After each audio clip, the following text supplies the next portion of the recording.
Manlalakbay na handang magatid ng mga pangyayari at kaganapan mula lupa, dagat at hanggang sa himpapawid ka.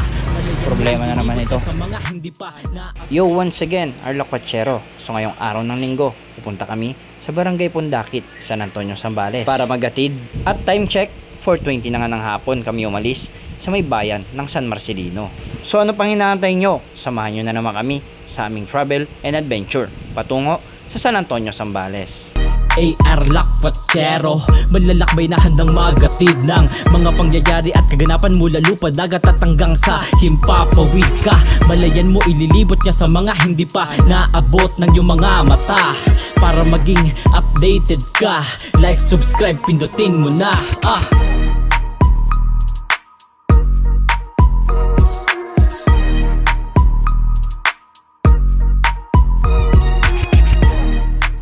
At sa ilang minuto naming biyahe, narating na rin namin ang bayan ng San Antonio, Zambales. Wala pa rin talagang pagbabago ang San Antonio dahil napakalinis at napakaluwag ng daan.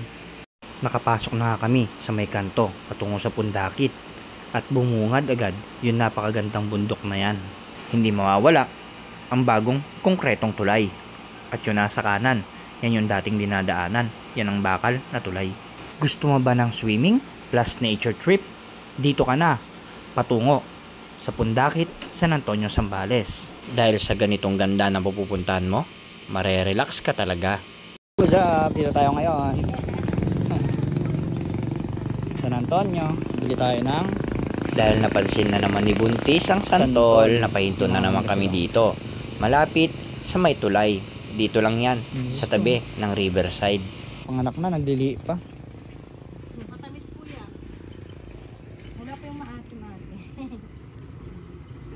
Dito lang yan pagbaba sa Riverside. Apple mango rin to, te? Yung mga malalaki.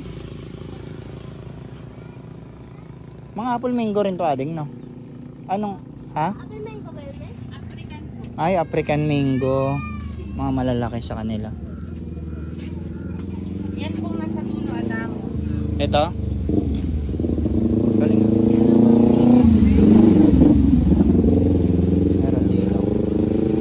So, 40 ang kilo, no?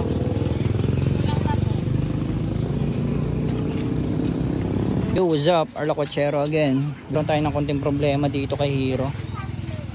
Dahil sa may kanto pa lang ni Doc, naputulan na tayo ng center guide. So, ayan. Naputulan tayo ng center guide. Problema na naman ito. So, pag tinatakbo ko siya, nakatagilid. Buti na lang hindi ito sira. Itong pinaka ito ang pinaka delikado rin, yung harap tapos yung likod. Ito ayos lang to, pwede pang masuportahan pa.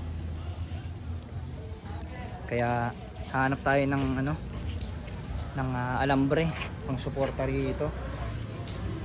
Masyadong delikado to, kaya pag uwi namin alalay talaga yung takbo namin. Ayun,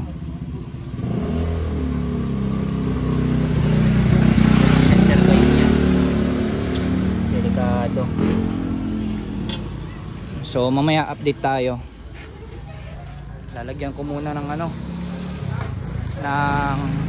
alambre yung center guide ng tricycle. So kita-kits tayo, update tayo mamaya.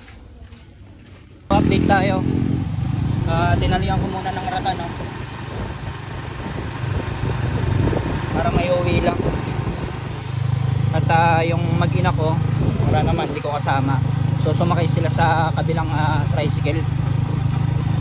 So mamaya pag uwi, iwi-welding to. Dahil anong oras na rin Dahil ginawa muna ng paraan para lang makauwi, kasi pag bumabiyahe ako tumatagilid na yung nahihirapan na yung harap at saka yung sa likod, baka mabali na rin. Kaya binatakan ko muna ng ratan na tali. So yung mga nagwe-welding kasi linggo ngayon, araw ngayon ng linggo, wala sila. Yung isa naman okay sana kasi yung welding machine niya wala, nasa kabilang shop niya. So paalis na tayo ng San Antonio. may pundakit. So nauna na tayo sa kanila. At alalay na lang yung patakbo ko. Alalay na rin ako sa pagliko dahil umiiwalay na rin tong center guide ko. Pa-welding ko mamaya pag uwi natin ang bukid sa may San Marcelino. Mabuti na lang may naingian tayong panali. Kung wala tayong nahihingan ng panali, may tayong makauwi. O kaya sana kahit alambre. So alalay lang tayo patakbo. Anong oras na rin? Alas 6 na rin pasado. Mabuti hindi kami gabi umalis. Kasi kung gabi mas mahirap. Mamaya pag uwi namin, weldingin na to si Hero. So sige. At update na lang pag na-welding na yung center guide natin para may magamit tayo bukas sa trabaho. So peace out, Arla Cochero. May nahandang magatid ng mga pangyayari at kaganapan mula lupad. Arla Cochero dito sa Barangay Pundakit sa Laban sa Ililibot niya sa mga hindi pa follow and share para updated kayo lagi. Para Peace. maging updated ka. Like, subscribe, pindutin mo na.